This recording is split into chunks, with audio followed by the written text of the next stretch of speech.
Faye, vous assumez que vous êtes un wadiste, vous le clamez haut et fort. Et Wade et tout son régime ont été balayés par vous-même ce que vous appelez un plébiscite. Mais ce qui est étonnant, c'est que personne ne s'est jamais mis devant le peuple sénégalais, vous les wadistes, pour présenter des excuses. Pourquoi? Parce que vous avez eu une gestion jugée, non pas ce que vous appelez société civile extravertie, les syndicats inféodés, la presse affairiste, mais par le peuple sénégalais qui, dans les urnes, au premier comme au second tour, a sanctionné Wade et tous ceux qui sont avec lui, comme vous, pour vous dire, nous ne voulons plus vous voir. Mais ce n'est pas ça? Ah, mais je vous écoute, qu'est-ce que c'est? D'abord, au premier tour, Wade n'a pas été sanctionné puisqu'il a été premier. De tous les candidats qui étaient en liste, c'est lui le premier. Ce n'est pas une sanction, ça. Très bien. Au deuxième tour, il y avait des menaces parce que je pourrais même dire qu'il y avait un pistolet pour le Sénégal. Ah bon? Ah bon? Parce qu'on vivait une situation de menace, d'instabilité si Wade était réélu. On ne voulait plus de lui? Non, non, non, non, non, non, non. C'est... Non, si on ne voulait pas de lui, il ne serait pas premier. Mais au premier tour... Non, au premier tour, il avait 25. Celui qui est devenu président avait... il avait 35, celui qui est devenu président avait 25. Et c'est le score le plus faible qu'un président du Sénégal ait jamais eu au premier tour. Soit. Mais c'est après quoi? Après qu'on ait jeté une bombe lacrymogène aux avions de l'âge Malick, qui a créé une émotion collective au Sénégal. On vous dit. Mais c'est le régime de Wade. Mais c'est le régime de Wade. Qui a jeté ça? Vous avez l'air d'être un peu déconnecté. Vous savez pourquoi? Parce que aujourd'hui... Mais si vous ne me permettez pas de terminer mon analyse, j'étais en train de donner l'exemple qui illustrait que ce pays-là était dans une convulsion créée autour d'événements. Autour de sa troisième candidature qui était... Oui, c'était l'événement déclencheur. D'accord, il y avait sa troisième candidature qui était contestée par ses adversaires politiques et une partie de la société civile. Mais par le peuple. Oui, mais quand le peuple... Oui. Moi, je suis du peuple. Mais vous étiez au pouvoir. Non, mais le peuple aussi, c'est des gens du pouvoir. Non. Le peuple, l'ensemble sénégalais. Oui. Parce que aussi, il faut qu'on soit d'accord sur la définition. Qu'est-ce que le peuple? Si vous voulez dire que le peuple, c'est l'opposition, je ne suis pas d'accord. Non, on n'a pas dit ça. Non, le peuple, c'est sénégalais. Oui. N'est-ce pas? L'ensemble des Sénégalais, qu'ils soient du pouvoir ou de l'opposition, qui, justement, constituent la majorité de ce pays. Oui, mais ce qui se passe dans ce pays, c'est que un régime est passé 12 ans ici. Il y a eu des réalisations extraordinaires que ça soit qui défient tous les autres États. Vous savez, les adjectifs extraordinaires. Non, c'est des faits. Ok, non, on n'a pas de problème. Extraordinaire, c'est pas un fait. Extraordinaire, c'est pas un fait. Non, extraordinaire, c'est une appréciation. Ouais. Mais je vous rappelle que entre 2000 et 2012, et ça, c'est Mamadou Lamine Diallo qui a fait cette étude-là, il y a eu une différence entre le PIB et la masse monétaire de 2000 milliards de francs CFA. On ne sait pas où cet argent est passé. Ça aussi, c'est extraordinaire. Bon, autre chose qui est extraordinaire, c'est que depuis mars 2012... Mais qu'est-ce que ça vous sert de dire ça? Qu'est-ce que ça vous sert de citer ça si vous ne lui donnez pas une explication et si vous ne permettez pas de donner une explication? Vous pouvez expliquer comment? Voilà. C'est vous dire que ce qu'il dit, c'est une nullité. Non, Lamine Diallo. Lamine Diallo. Oui. C'est une nullité. Et c'est quelqu'un qui prétend être un grand économiste, mais ce qu'il dit n'a pas de sens. Le fait de dire qu'il y a une différence, il n'a qu'à donner l'explication à cela. Il n'a pas à poser aux Sénégalais de donner une réponse. C'est lui qui constate. C'est un chercheur. Il n'a qu'à donner la réponse. Mais il a donné la réponse. Quelle réponse il a donnée? Il ne sait pas. Il a dit, vous avez dit vous-même que lui, il dit qu'il ne sait pas. Non, je n'ai pas dit ça. Je dis... Il a dit qu'il y a une différence. Oui. Et il dit... L'explication, il ne sait pas. Mais c'est que l'argent est passé dans des... Non, c'est vous qui expliquez maintenant. Ce n'est pas Mamadou Diallo. Très bien. Moi, ce que je dis, c'est très simple. C'est que nous, aujourd'hui, dans ce pays, depuis mars 2012, nous avons voulu faire souffler le vent du changement. On a balayé un régime. Complètement, totalement, entièrement, on ne veut plus vous voir. Voilà. Ça, c'est toi qui le dis. Très bien. Bon, moi, Mamadou Sy Tounkara. Oui, Tounkara, vous pouvez le dire. Avec ma carte. Et les 65% des Sénégalais qui ont voté ont dit à Wade et à son régime, nous ne voulons plus vous voir. Non. Ils ont dit qu'ils veulent Macky Sall. Ils n'ont pas dit qu'ils ne veulent pas d'Abdoulaye Wade. Mais non, ça bravo. 65%. Ça, c'est extraordinaire. Bon, non, c'est parce que vous ne savez pas lire. On avance. Très bien. Vous ne savez pas lire les chiffres, les statistiques. Mais monsieur Faye, moi je pense plutôt que quand même c'était plus un vote sanction contre Wade qu'un vote pour Macky Sall. Parce qu'au premier tour, c'est vrai que Macky Sall est venu second, mais c'est vrai, loin devant les autres, c'est vrai, mais quand même c'était... Chacun est allé se faire compter. Non, comme on dit, au premier tour, on choisit, au deuxième tour, on élimine. Attendez. On élimine. Écoutez, il faut qu'on sache analyser quand même. Allez-y. Une élection, c'est des candidats. Et on demande aux Sénégalais de distribuer. La distribution sort. Abdoulaye Wade est premier, deuxième Macky Sall. Mais pourquoi ce débat qui est déjà si dans d'autres débat démocratique, il était prévu que c'est son seul tour, c'est Abdoulaye Wade qui aurait été président. D'accord, mais là, tout pour venir maintenant. Mais c'est au deuxième tour, maintenant entre les deux présidents, celui-là... Vous êtes sur ce plateau pour faire l'analyse de la situation actuelle. C'est-à-dire de ce qui se passe actuellement. On a l'impression que... C'est pour ça que je dis que ce débat... On a l'impression que vous ne voulez pas qu'on fasse le bilan de ce qui s'est passé. Mais on respecte les Sénégalais en respectant leur choix, leur voix. Il y a un minimum de respect d'outils d'analyse. Quand on fait de l'analyse, n'est-ce pas, de statistiques. Oui, mais les statistiques sont là, 65%. Donc Tounkara, pas d'excuses, mais maintenant on passe. Voilà. Très bien. Maintenant ce qui se passe, c'est que depuis donc mars 2012, nous avons balayé un régime et nous avons mis en place un autre. Ouais. Et cet autre régime-là, nous voulons qu'il s'occupe des problèmes réels des Sénégalais qui, en majorité, veulent du travail, des infrastructures qui leur permettent d'avoir un accès à l'éducation, la santé, les transports, l'énergie, etc. Mais il y a comme une sorte de diversion et de distraction qui se passe dans ce pays qui va dans le sens de montrer aux gens que si vous n'êtes pas du pouvoir ou de l'opposition, vous n'avez pas droit au chapitre. Et l'opposition que vous incarnez est en train aujourd'hui de nous montrer que, voilà, ces gens-là, ils ont le pouvoir, mais ils ne savent pas ce qu'ils font. Okay? Ils nous convoquent de manière intempestive, ils disent que nous avons commis des malversations, mais ce n'est pas ça le fond du problème. Le fond du problème, c'est qu'ils ne savent pas gérer ce pays. Mais si nous rentrons dans ce type de débat, mais le Sénégal ne va jamais décoller. Je suis d'accord.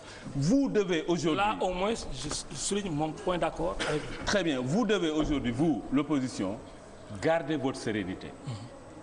Pensez à une méthode digne pour nous présenter des excuses. Non, cette excuse-là. Laissez le régime en place. Ça, il ne faut pas nous le rabâcher. Laissez le régime en place, faire des propositions au régime, faire des propositions aux Sénégalais pour que les choses aillent mieux. Mais on ne peut pas, nous les Sénégalais, du 1er janvier au 31 décembre, être enfermés dans des chambrettes politiciennes et ne parler que de politique politicienne. Et être là, à voir nos problèmes réels négligés par les politiciens, qui nous enferment dans des débats qui sont complètement stériles. Tout à fait. Donc, Monsieur Faye, moi je pense que, Amadou Lamine Faye, vous devez garder un minimum de sérénité. Qui ça? L'opposition que vous incarnez, le wadiste que vous incarnez. Voilà, je suis wadiste. Okay, bon, le wadiste que vous êtes. Okay, et surtout, ne pas mettre... Parce que nous voulons travailler. Nous, les Sénégalais, c'est tout ce qu'on demande aujourd'hui. Le régime est passé, le régime Wade est passé. Nous ne voulons pas de ce régime. Nous ne voulons plus de ce régime. Nous le leur avons signifié. Donc, ceux qui incarnent ce régime, mais doivent comprendre aussi que les Sénégalais ne veulent plus les voir occuper l'espace et nous faire un tintamarre incroyable sur des sujets que nous ne voulons pas entendre. Nous voulons du travail. Vous avez la parole. Tounkara, sur ce chapitre-là, je suis en total accord avec vous. Le Sénégal n'a pas besoin de querelle. Le Sénégal a besoin d'unité. On a comme vous l'avez dit, pas balayer, mais sanctionner un régime en ne le réalisant pas, en ne réalisant pas son candidat. Et on a choisi un nouveau candidat qui aujourd'hui porte l'espoir des Sénégalais. Ce président-là, on n'a qu'à laisser travailler. Mais ce président aussi doit utiliser de son autorité et de sa légitimité pour mettre fin à cette guerre, à cette querelle qui ne sert pas le Sénégal. Et moi, je l'invite, parce que je le connais très bien, j'ai été son conseiller, son collaborateur pendant très longtemps. C'est lui qui a préfacé mon premier livre. Il a été élogié à mon égard. Il m'a cité un exemple pour l'intelligence sénégalaise. Donc, moi, je l'invite à mettre fin. Parce qu'autour de lui, effectivement, c'est des revanchards qui ne vivent que d'une situation de querelle pour monnayer leur capacité de nuisance, qui utilisent leur nouvelle fonction de tueur à gage politique pour montrer que dans la querelle, c'est dans la querelle qu'ils peuvent le servir. Or, lui, bientôt... Vous parlez de qui, là? Non, attendez. Je parlais des gens qui sont autour de lui, qui ne sont connus comme catastrophiques, comme je parlerai, par exemple, de Dansokho.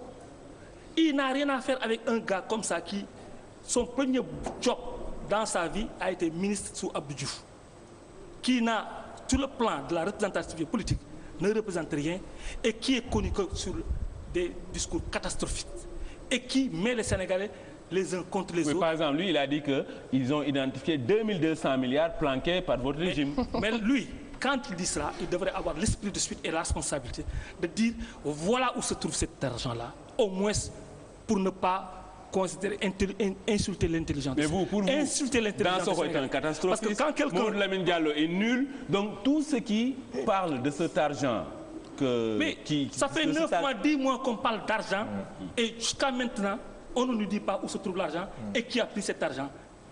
Mais on ne peut pas passer... Mais il y a une instruction en cours. Mais 1 an. On a vu... Oui, mais on ne parle que de ça. Mais ce sont on parle de milliers de milliards. Oui. On ne peut pas instruire ça en 2 jours. Je suis désolé. Donc on a vu là... Attendons de trouver, de mettre la main. Attendez. On a vu un de vos ténors avec des chèques de 2 milliards de francs CFA. Et là, c'est un délit, ça. Hein? C'est un délit. Tu es d'accord, c'est un délit? Oui, c'est un délit. Autant d'argent? Oui. Plus même s'il a plus, c'est un délit, ça. Je vous pose la question, répondez. Est-ce que c'est un délit? Oui. Mais il est inculpé des chèques. Oui. Ça, c'est un délit de tenir de l'argent? Mais je vous répondais. Ah, si c'est un délit, je suis d'accord. Ce n'est pas un délit. Non, ce n'est pas un délit. Ce n'est pas du blanchiment d'argent. Ah, mais il faut le prouver. Le blanchiment de l'argent, ça veut dire que l'argent était sale. Oui. Il faut qu'on dise... Mais comment des Sénégalais qui n'avaient rien du tout en 2000 vont se promener avec des chèques de milliards? Abdoulaye Wade. Voilà, vous êtes en train de vous chercher parce que vous ne répondez à aucune question. C'est ça qui est malheureux au Sénégal. On veut accuser à tout prix des gens et on n'a pas la preuve de l'accusation. Non, ça... Bon. Ensuite on va chercher et on se met en question. Non, il y a un mauvais procès. Pourquoi? Parce que ce n'est pas à nous. Ce n'est pas à nous. Ça, c'est de l'affaire de la justice. Nous, ce qu'on peut dire... Jusqu'à présent. Est-ce que je peux finir là? Ce qu'on peut constater, c'est une chose très simple. Oui.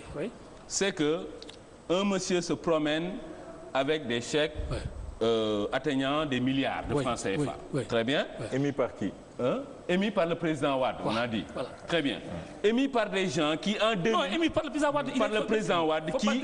Ok, le président Wade qui en 2000 n'était pas milliardaire. Qui ça, le président Wade? Oui. En 2000, il faisait la marche bleue parce qu'il n'y avait pas d'argent. Ok, on se rappelle de ça. Tous ces gens-là, aujourd'hui, qui sont... Mais maintenant, c'est un délit d'être milliardaire. On ne convoque pas Abdoulaye Wade et on convoque le ministre. Je pose une deuxième question. C'est un délit d'être milliardaire? Ça ne l'est pas. Mais ça l'est lorsque vous n'aviez rien. Non, je finis. Ça l'est lorsque vous n'aviez rien. Non. Mais je peux finir? Mais écoutez, je peux finir? Écoute, un milliardaire... Non, c'est un délit. Il y a quand même un délit d'enrichissement illicite. Est-ce que je peux finir? Un délit, il est prouvé. Très bien. Laissez-moi finir. Mais je vous réponds. Soyons calmes. Non, qu'est-ce que veut dire Tounkara? On ne peut pas devenir milliardaire en étant président de la République. C'est impossible dans aucun pays du monde. Non, je suis désolé. On ne peut pas devenir milliardaire en étant président de la République. C'est une fonction publique. Mais ce postulat, vous le tirez d'où? Je le tire du fait qu'il ne peut pas avoir de fonction qui puisse lui permettre ça. Parce qu'il est occupé par la fonction de président. Il ne peut pas être commerçant, il ne peut pas être entrepreneur, à moins qu'il ait hérité entre-temps de la fortune de ses parents. Ce que je dis, c'est très simple. C'est que nous, en tant que Sénégalais, nous ne pouvons condamner personne. Seule la justice peut faire éclore la vérité. Et la justice est en train de travailler sur ça. Le monsieur a été mis en prison et l'instruction est en cours. Moi, je ne sais pas ce qu'il y a dedans. Mais ce que je sais par contre, c'est qu'un Sénégalais se promène avec des milliards qui lui ont été donnés par Abdoulaye Wade. Qui en 2000 n'était pas milliardaire et qui a traversé une fonction publique avec un salaire bien identifié et qui en est ressorti avec des milliards. Nous jugeons ça suspect et nous disons que personne n'a le droit dans ce pays pauvre-là où les femmes sont en train d'accoucher sur des charrettes, où les gens meurent parce que ils n'ont pas de, les médecins n'ont pas de fil pour coudre des opérés. Où les gens n'arrivent pas à manger 3 fois par jour. Qu'un individu, je peux finir? Non, je vais finir. Non, vous allez me laisser finir. Qu'un individu, qui qu'il soit, occupe une fonction de l'État du Sénégal et soit milliardaire. Cela n'est pas normal. Et vous les politiques là, vous les politiciens là, vous les tenants de régime là, vous nous le paierez un jour. Parce que ça ne peut pas rester impuni. Nous sommes pauvres, nous n'avons rien du tout, nous avons des problèmes en tout. Pas normal. Et on fait des feux d'artifice. Moi qui vous parle, j'ai été ministre 6 ans. Je suis plus pauvre aujourd'hui que je ne l'étais avant d'être ministre. Parce que vous n'avez pas détourné. Non, je vous dis, moi qui vous parle, ça veut dire que je suis à l'aise quand je dis que il faut respecter l'intelligence des Sénégalais. Je ne le dis pas parce que pour me couvrir moi-même. Je suis plus pauvre aujourd'hui que je ne l'étais avant d'être ministre. Parce qu'avant d'être ministre, j'avais ma voiture qui m'appartenait, j'avais ma maison. Depuis 1988, vous comprenez. Et aujourd'hui, je suis dans une situation que les Sénégalais peuvent contrôler. Mais je dis, ce qui m'intéresse, c'est le Sénégal et le développement du Sénégal. Les querelles aujourd'hui qui se développent au Sénégal sur la question de l'enrichissement historique risquent de plomber notre économie. Ils risquent de nous créer une situation qui va être très dangereuse. Et moi, je souhaiterais que le président de la République, je veux qu'il réussisse. Je ne veux pas qu'il échoue contre moi, mais qu'il réussisse. Mais des gens qui ont pris l'argent public, on doit clarifier ça. Mais on va clarifier cela. Cherchons, quand on aura la preuve, on le dit. Mais à partir du moment où on n'a pas de preuve, moi, Tounkara, moi je vous vois, on vous voit tout de suite avec une voiture, on vous dit que vous êtes un voleur, c'est pas juste. Non, ce n'est pas le cas. Non, ce n'est pas le cas. Les gens se promènent avec des milliards. En 2000, il y avait des gens ici qui louaient des chambrettes, qui mangeaient au Tangana, au Frochaya. Et aujourd'hui, on voit ces mêmes gens avec des 4x4. Qui Pour le cas dont vous parlez, vous dites qu'avant 2000, il n'y avait pas d'argent. Qui ça? Wad, avant 2000, il y avait une marche bleue. Les gens n'avaient pas d'argent. Il faut être précis. Vous parlez de Wad. En 2000, il faisait une marche bleue parce qu'il n'y avait pas d'argent pour mener une campagne en bonne et due forme. Mais pas amnésique. Il faut être cohérent. 2016. Vous parlez de Wad ou vous parlez de la personne qui se promenait avec des milliards? Je parle de Wad. Parce qu'il faut être précis. Le président Wad, le président lui a donné et signé ces chèques-là. Mais ça, c'est pas un délit. Ah bon? C'est pas un délit. L'enrichissement ici, c'est pas un délit. L'enrichissement au nom de l'État du Sénégal, c'est pas un délit. Mais je vous dis aujourd'hui, si vous, en tant qu'intellectuel, vous tenez ce genre de raisonnement, je désespère pour ce pays. Mais nous, parce que la confusion, vous nous avez dirigé pendant 12 ans, nous on désespère. Je désespère. Non, moi je désespère. Parce qu'en ce moment, je trouve que l'intelligence du Sénégal est le vol haut. Mais parce que pendant 12 ans... Parce que quelqu'un a de l'argent, il se promène avec un chèque de 2 milliards. Et on dit immédiatement, ipso facto, c'est de l'argent. Celui qui lui a donné ça, on a dit que pendant 12 ans, il n'a occupé que des fonctions publiques. C'est ça qu'on a dit. Là, je pense que les téléspectateurs d'entre vous, qui c'est qui veut prendre les Sénégalais pour des gens qui ne sont pas intelligents. Parce que là, je pense que quand même... Il faut être sérieux. Parce que dans ce pays-là, on veut nous prendre pour ce que nous ne sommes pas. Si les gens deviennent milliardaires en ayant occupé des fonctions publiques, avec ça c'est avec l'argent des Sénégalais. Non. Avec la fonction représentative au nom du Sénégal qu'ils l'ont été. Et cela n'est pas normal. Ici, cela doit prendre fin. Vous parlez de siffler la fin de la récréation. Mais le président de la République, toutes les institutions et tous les citoyens, et ça, on va vous interpeller, vous les Yanamaris, nous devons siffler la fin de la récréation. Personne ne doit plus jamais occuper de fonctions publiques et devenir riche. Cela n'est pas normal et on ne peut plus faire passer ça parce qu'on n'a d'ailleurs pas les moyens. Regardez-nous là. Regardez-nous. On n'a plus rien. Donc, Amadou Lamine Faye, vous quittez le pouvoir. Maintenant, vous êtes dans l'opposition. Mais il y a Haïti. laissez ce pays-là qu'on travaille dans la sérénité, mais vous publiez des articles incendiaires, vous faites des brûlots dans la presse, non, la presse politico-affairiste, les syndicats. Non, c'est le peuple qui ne veut plus de vous et nous vous l'avons signifié clairement. Je vais vous dire, dernière chose. Non, c'est fini. C'est que si je pense que son appel a été entendu. Non, lui aussi. Dans son désir de stigmatiser. Non. Et sans argument. Sans argument. Il n'y a pas d'argument. Là, je pense que votre appel a été entendu. Franchement, les Sénégalais. Votre appel a été entendu. Je pense que voilà. Très mauvaise impression de vous. Je pense que votre appel a été entendu. Peut-être que le président va vous appeler à ses côtés, comme ça vous pourrez continuer à lui donner des conseils. Mais j'ai ma vision et mes convictions. Tout à fait. Je veux le réconcilier. Et je veux qu'il réconcilie les Sénégalais. Parce que c'est ça ma conviction. Moi, je suis un panafricaniste. Moi, je refuse même aujourd'hui de dire que je suis sénégalais parce que je réclame ma posture d'afro-sénégalais. Le Colombien qui était passé ici, quand vous l'avez dit, Colombien. Oui, mais le Colombien, quand il est passé ici, qu'est-ce qu'il vous a dit? La Colombienne. La Colombienne. Vous l'avez appelé Colombien, il s'est senti insulté, il a dit, moi, je suis afro-colombien. Voilà la nouvelle posture des Africains du mouvement noir mondial. Nous voulons tous nous renfermer dans notre Sénégalais pour dire que nous sommes Sénégalais alors que c'est une construction coloniale, le Sénégal. Nous sommes afro-sénégalais. Moi, je suis dans cette perspective de lutte pour réconcilier les Africains et éviter d'offrir à l'impérialisme de la vertu civile. On doit commencer par gérer les États sainement. On doit commencer par gérer les États sénégalais. Oui, mais le président Macky Sall, qui m'a donné l'Alliance panafricaine, parce que c'est lui qui m'a amené chez Abdoulaye Wade pour qu'il me donne l'Alliance panafricaine, continue d'assumer un leadership sur ce choix-là pour réconcilier les Sénégalais parce qu'il en a tous les atouts. Et nous sortir de cette querelle, n'est-ce pas, de stigmatisation d'argent sale qu'on n'arrive pas à trouver pendant 1 an et qui risque d'aller 2 ans. Oui, mais c'est des milliers de milliards. Ça demande. On n'a qu'à le sortir. On en a besoin. On n'a qu'à le sortir. On n'a pas besoin de 2 ans. On travaille sur ça. Vous allez rester avec nous. On va passer tout de suite la parole au